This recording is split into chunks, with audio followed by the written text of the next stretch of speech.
Hi, this is Jay Arthur. Welcome back to the biggest mistakes everyone makes in Excel spreadsheets.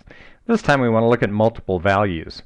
I find that people try and stick too much information into a single field, and that makes it very difficult. I can't add 8163. I can't count the number of times scrap, broken, dents, or solder occurs with a pivot table. It's all pretty messy. Right? Now, we can split that all out using Excel's tools for turning text into columns. And we want to say it's delimited, and it's delimited by a dash sign. So now that'll split that all up into two fields, and then I can do something with that data. But the real problem is if you try and stick too much into a single cell, then it's very difficult to analyze, count, categorize, chart, or do anything with. So that's another biggie. Another one that I see very often is totals. People will try and stick totals into the middle of their data.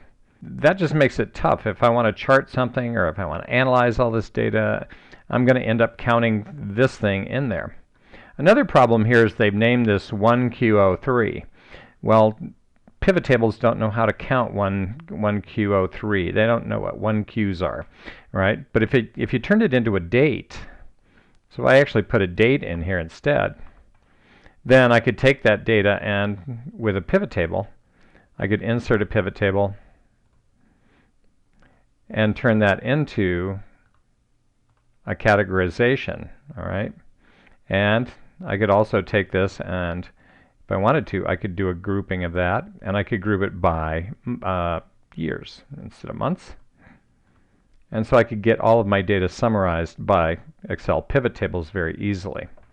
And I might want to change this to be, instead of sum of, I might want to change that to be an average. So there's our average infections per 100 surgeries.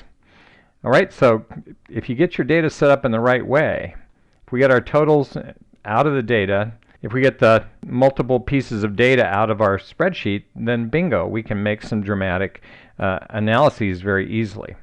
So simplify your spreadsheets, split everything out, give it a description, and from there on out, you'll find that it's a lot easier to start to turn all of this data into dollars, taking all this small data and learning how to turn it into real money. And those are another couple of the biggest mistakes everyone makes in Excel spreadsheets.